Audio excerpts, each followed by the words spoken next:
Hey there, I'd just like to ask before the video starts, if you like what you see, please give us a click on the like and subscribe buttons.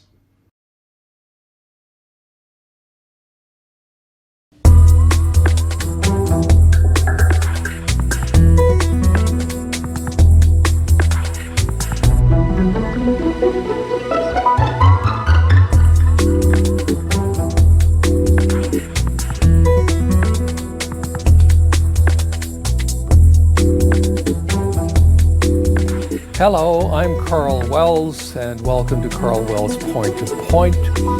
Today, my guest is a former head of the Department of History at Memorial University, and he's also the author of all of these books, but the first one I want to point to is the one we're going to be talking about today. It's called The Voice of Newfoundland, A Social History of the Broadcasting Corporation of Newfoundland, which was the broadcasting public broadcaster that existed when we were still a nation.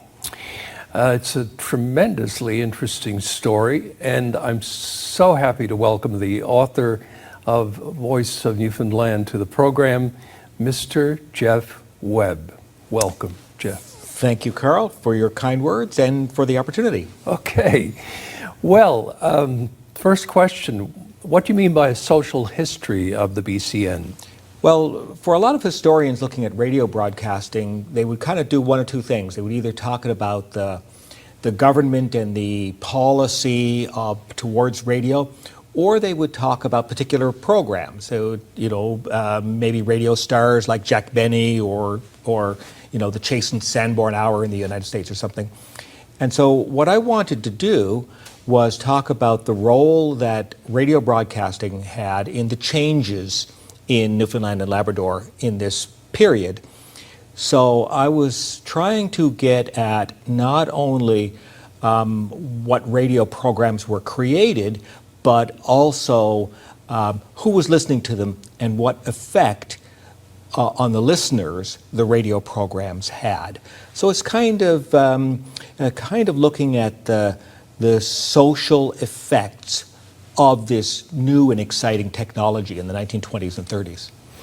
Now, the BCN was not created until the mid to late 1930s. Mm-hmm. But as early as the 1920s, there was an individual who was promoting the idea of Newfoundland having its own public broadcasting station. His name was J.T. Downey. Tell me about him and his story. I wish I knew more about him. I really don't know. In part, I mention him because, as you know, often there are ideas in the air, and many people have different thoughts.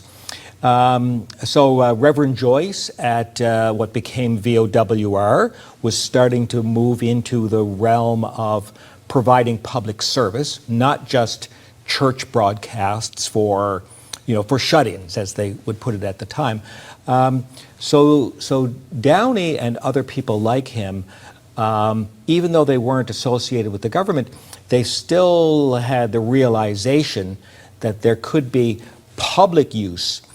For example, something that would be dear to your heart, providing weather broadcasts for people at sea, rather than only providing, say, light music and entertainment, as the commercial stations might do. So Downey and other people like him had the thought that, hey, the government really should be using this for the good of the people. So when VOWR started, I believe it was 8WMC. Yes. I know a little bit about VOWR because I started my career there as a 16-year-old. Reverend Joyce was an interesting guy. Do we have any idea as to how he got interested in radio? Yeah, he was part of what you might think of as the social gospel. Clergymen who were not only concerned with the fate of people's souls, but also the fate of people's bodies. And so going to university in Montreal in the 1920s, he had, had gotten these ideas about the church providing for a larger public role, and not surprisingly became excited by this new technology. Radio, as we're familiar with it, a lot of the technology developed during the First World War for military purposes. And so a whole lot of people that had been soldiers in the First World War, had been trained in radio, came out. This is what they knew. They were looking for jobs in the early 1920s. And there was just a lot of enthusiasm, as now there is a lot of enthusiasm for, the newest, most cutting-edge technology. Commercial radio eventually appeared on the scene, and I think the first was VONA, yes, followed by others. So what kind of programming were they offering, these other stations? Well, part of the issue is what kind of business model do you develop? So early in the 1920s, there were amateurs who would play phonograph records over the radio, or their little band would play on the radio. But there was no way of them generating revenue to pay for their costs to build a studio or buy a better transmitter or that sort of thing. And so it only took the innovation in the late 1920s of people realizing that in a way time and space are sort of the same thing. So just as a newspaper will set aside part of its space for ads, and people will businesses will buy an ad, and in a way what the businesses are buying, they're buying a little bit of the attention of the newspaper readers. And so you could do the same thing with radio. You can have a little bit of content. It could be music, it could be a poem, it could be news, it could be weather, it doesn't matter what it is, a little bit of the content to get people to listen, and then you stick in a 30-second or 1 minute advertisement into that, and then businesses will pay you for it. So it was really in the late 1920s in the United States and in other places that that people discovered the business model that makes radio broadcasting a worthwhile investment. And I guess this was before ratings. Yes. So for the people doing the advertising or buying the advertising, I guess they judged whether it was effective by how many widgets they sold.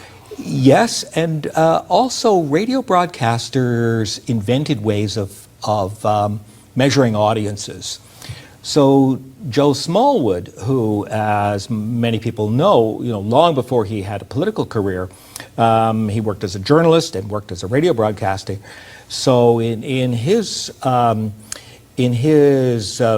Barrelman radio program, he would sometimes tell people, write in to me so that I have a letter so that I can prove to Mr. Gerald S. Doyle that, Mr. Frank O'Leary, so I can prove that that I have listeners. And he would solicit to them, send me your stories. I said, I love stories of Newfoundlanders who thrived and overcame odds. Send me your stories of Newfoundlanders doing great things. And then he would read them out over the radio, and he would say, Mr. Bill Johnson of, Garnish tells me this, has sent me this story. And so what Joe Smallwood was doing was a brilliant innovation. He was having his listeners send him content that he would then broadcast out to the community, and at the same time he could prove to Frank O'Leary that that there are listeners out there. There are hundreds and hundreds of listeners, and they're spread all over the island, because look, I've got all these letters coming into me. Now we come to public broadcasting, there was a radio station, VONF, the Yes. Voice of Newfoundland, Yes. which was a private radio station in the beginning. And I think it had taken over VOGY. Yes.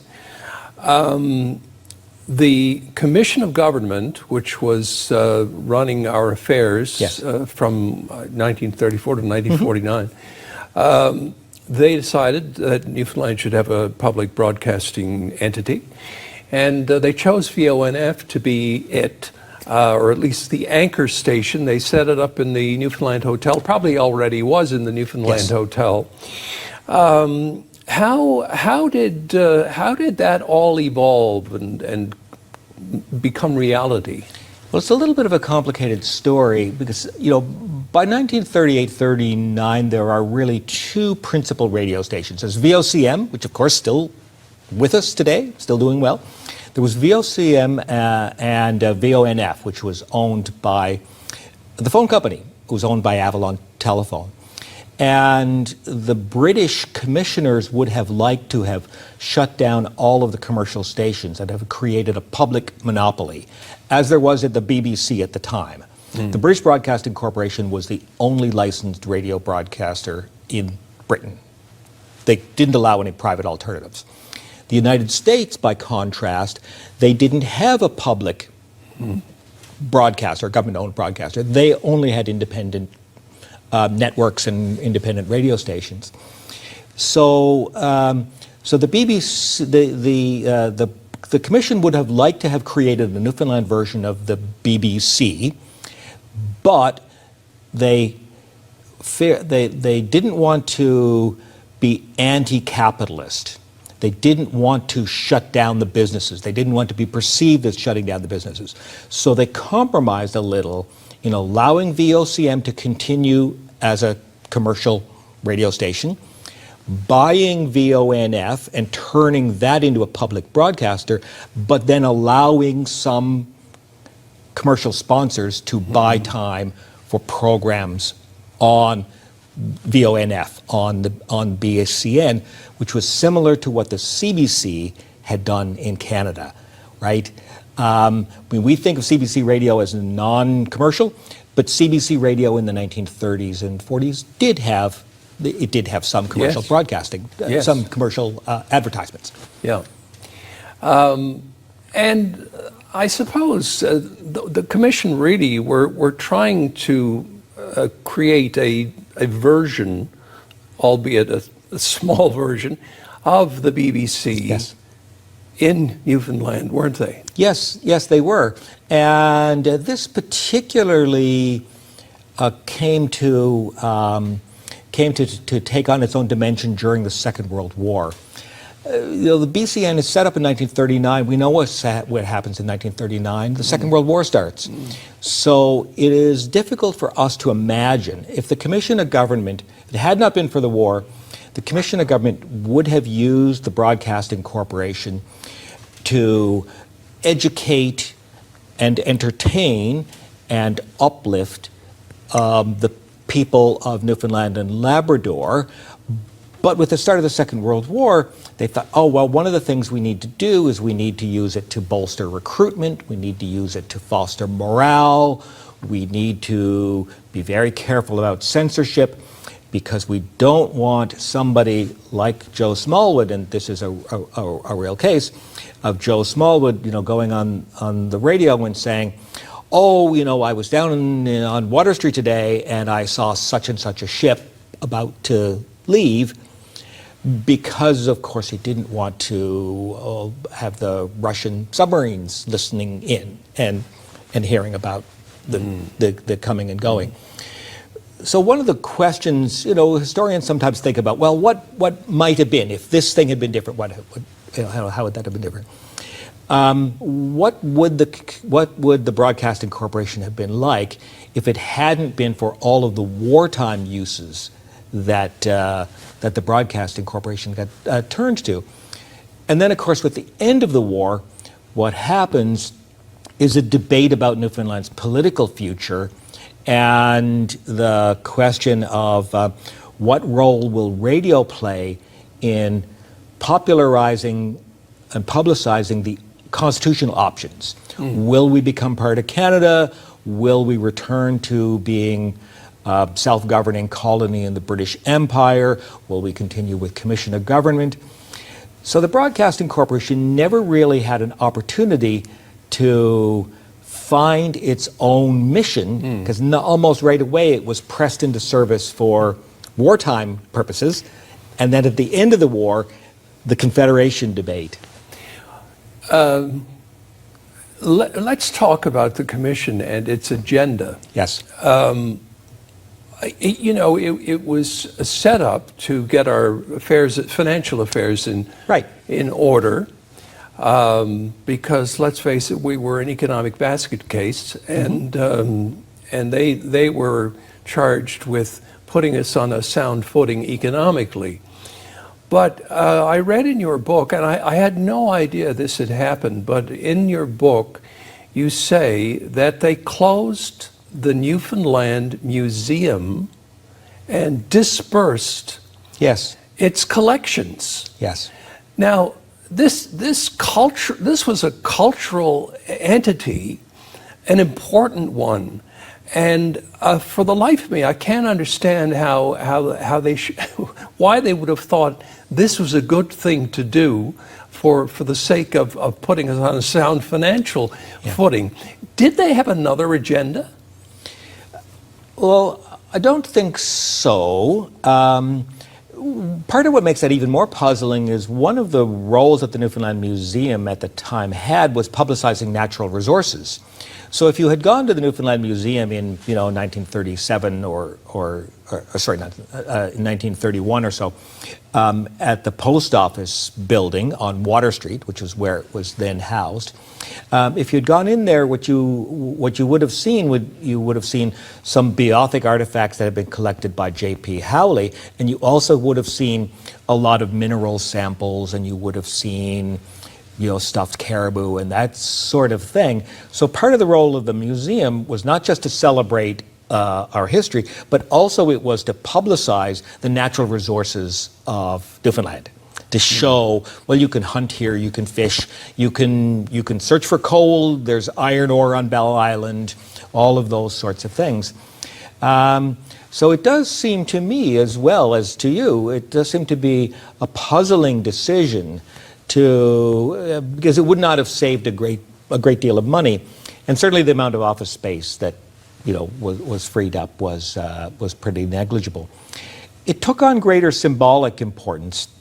In one of the things that Joe Smallwood did, one of the very first things that he did when he became premier was reestablish the Newfoundland Museum.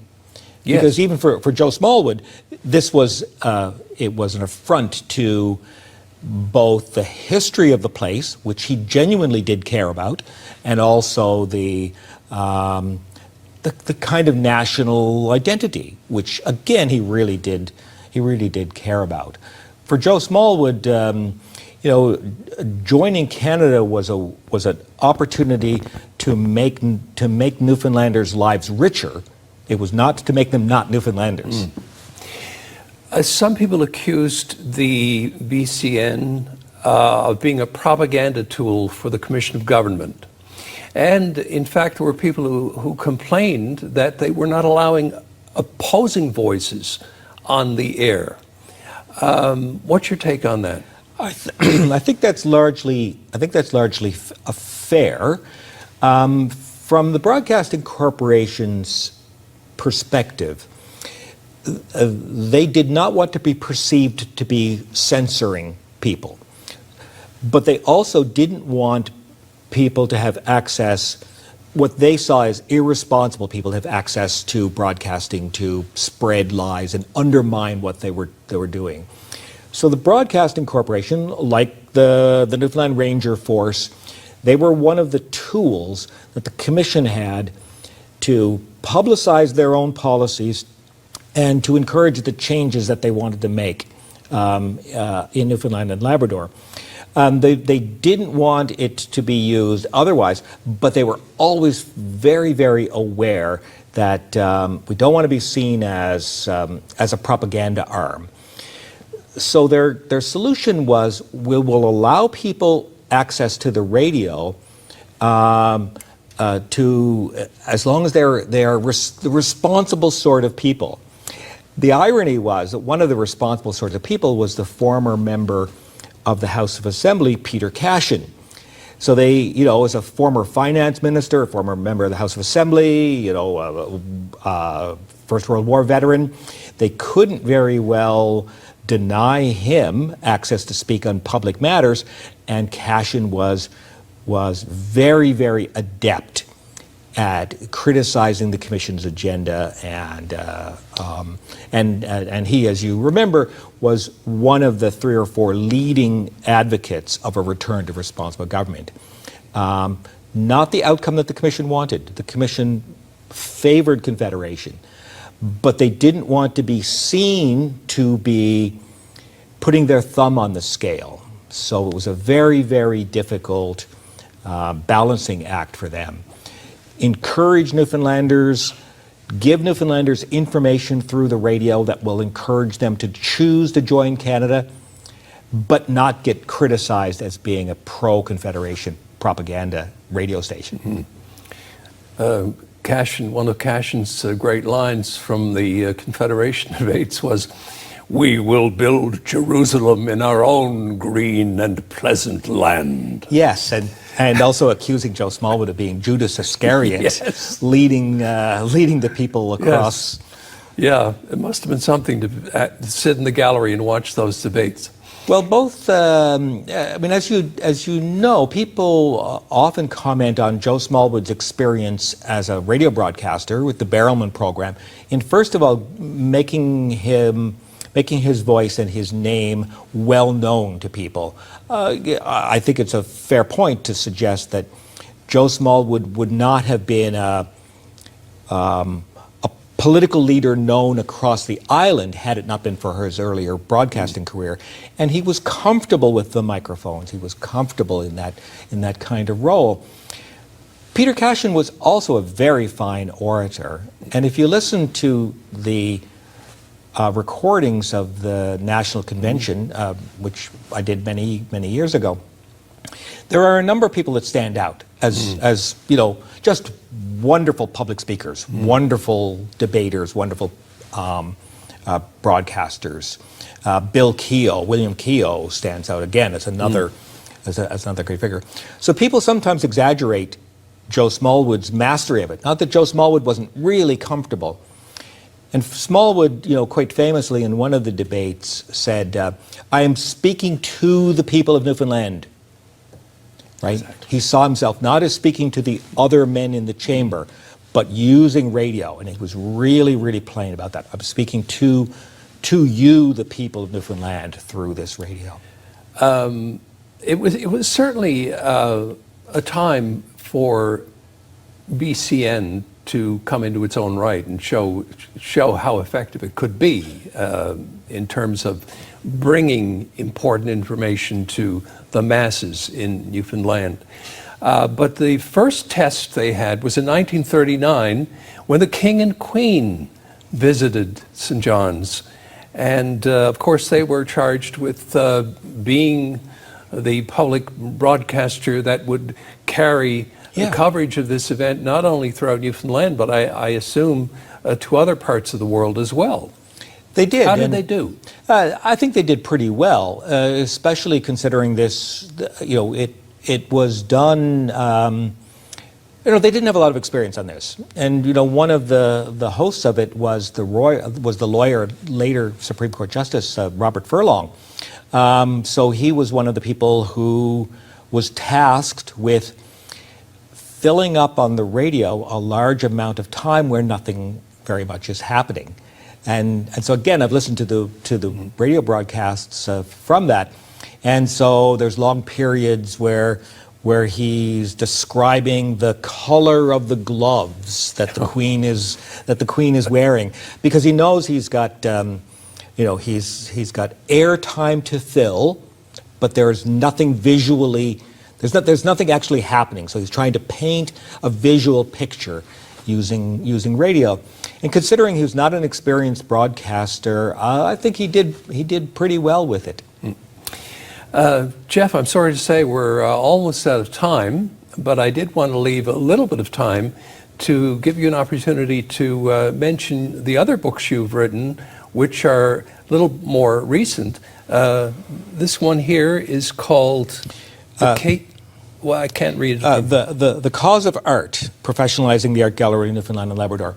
So this is it's a history of, first of all, Mon Art Gallery, which many listeners will be familiar with, and then it turning into the Art Gallery in Newfoundland and Labrador before it's incorporated in the rooms.